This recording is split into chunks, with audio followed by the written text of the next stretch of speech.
In fact ನಾವು ಹೇಳಬೇಕು ಅಂದರೆ ನಾವು ಒಂದು ಸೆಟ್ ಹಾಕಿದ್ವಿ ಗ್ಯಾರೇಜ್ದು.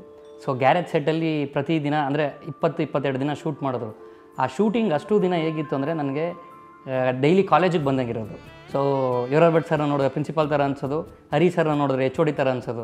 ಸೊ ಪ್ರತಿದಿನ ಬರ್ತಾಯಿದ್ವಿ, ಪ್ರತಿದಿನ ಕಲಿತಾ ಇದ್ವಿ. ಬೆಳಗ್ಗೆ 6 ಗಂಟೆಗೆ ಸ್ಟಾರ್ಟ್ ಆದರೆ ತಿರ್ಗಿ 6 ಗಂಟೆಗೆ ಮುಗಿಯೋದು, ಪ್ಯಾಕಪ್ ಆಗೋದು. ಸೊ ನನಗೆ ವಾಪಸ್ ಮನೆಗೆ ಹೋಗ್ಬೇಕಾದ್ರೆ ಕಾಲೇಜ್ ಮುಗಿಸ್ಕೊಂಡು ಮನೆಗೆ ಹೋಗ್ತಾಯಿದ್ದೀನಿ ಅನ್ನೋ ಫೀಲೇ ಇತ್ತು. ಅದ್ರಲ್ಲಿ ಪರ್ಟಿಕ್ಯುಲರ್ಲಿ ಒಂದು ಜಂಪಿಂಗ್ ಸೀನ್ ಇದೆ ನೀರಲ್ಲಿ. ಬೆಳಗ್ಗೆ ನಾನು ಬಂದಾಗ ಹೇಳಿದ್ರು ಇವತ್ತು ನೀರಲ್ಲಿ ಜಂಪ್ ಮಾಡೋ ಸೀನ್ ಇದೆ ಅಂತ. ನಾನು ತಿರುಗಿ ಲೆಫ್ಟಲ್ಲಿ ನೋಡಿದ್ರೆ ಅಲ್ಲೊಂದು ಕೆರೆ ಇತ್ತು. ತುಂಬ ಭಯ ಹೋಗಿದೆ ನಾನು, ಅಯ್ಯೋ ಕೆರೆಗೆಲ್ಲ ಜಂಪ್ ಮಾಡಬೇಕು ಅಂತ. ಆಮೇಲೆ ಅಲ್ಲೊಂದು ಕಾಲುವೆ ಇತ್ತು. ಸೊ ಅಲ್ಲಿ ಅದನ್ನು ಶೂಟ್ ಮಾಡಿದ್ರು.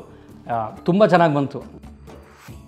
ನಮ್ಮ ಚಿತ್ರದ ನಾಯಕ ನಟ ಮತ್ತು ನಾಯಕ ನಟಿ ವಿಹಾನ್ ಮತ್ತು ಸೋನಾಲ್, ಇವರಿಬ್ಬರ ಬಗ್ಗೆ ಹೇಳ್ಬೇಕಂದ್ರೆ ಇವರು ನಮ್ಮ ಏಜವರೇ ಆಗಿರೋದ್ರಿಂದ ತುಂಬ ಫ್ರೆಂಡ್ಲಿ ಆಗಿರ್ತಾಯಿದ್ವಿ.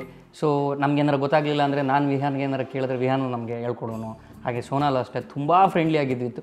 ನಾವು ಸೋನಾಲೆಲ್ಲ ಎಷ್ಟು ನಕ್ಕಿ ಎಂಜಾಯ್ ಮಾಡಿದ್ದೀವಿ ಸೆಟ್ಟಲ್ಲಿ ಅಂದರೆ ಅದೇ ಹೇಳಿದ್ನಲ್ಲ, ಕಾಲೇಜ್ ಅನ್ನೋದಾಗೆ ನಾವು ಕ್ಲಾಸಲ್ಲಿ ಫ್ರೆಂಡ್ಸ್ಗಳ ಜೊತೆಗೆ ಎಷ್ಟು ಎಂಜಾಯ್ ಮಾಡ್ತೀವೋ ಅಷ್ಟು ಎಂಜಾಯ್ ಮಾಡಿ ಸಿನಿಮಾ ಮಾಡಿದ್ದೀವಿ. ಯಾರು ಅದನ್ನು ರೋಡ್ ಮೇಲೆ ಓಡಿಸ್ತಾನೆ ಇರಲಿಲ್ಲ. ಅಷ್ಟು ಫಾಸ್ಟಾಗಿ ಅಷ್ಟು ವೇಗವಾಗಿ ಝೊಯ್ ಅಂತ ನುಗ್ಗೋರು. ಆ ನುಗ್ಗ ಸ್ಪೀಡ್ ನೋಡಿದ್ರೆ ನಾವು ಏನಿದ್ರು ನಾವು ಒಳ್ಳೆ ಚಾನಲಲ್ಲೆಲ್ಲೋ ಟಿ ವಿಲಿ ನೋಡ್ತಾ ಇದ್ದೀವಿ, ಕೂತ್ಕೊಂಡು ನೋಡ್ತಾ ಇದ್ದೀವಿ ಅಂತ ಅಷ್ಟೊಂದು ಫೀಲ್ ಆಗೋದು.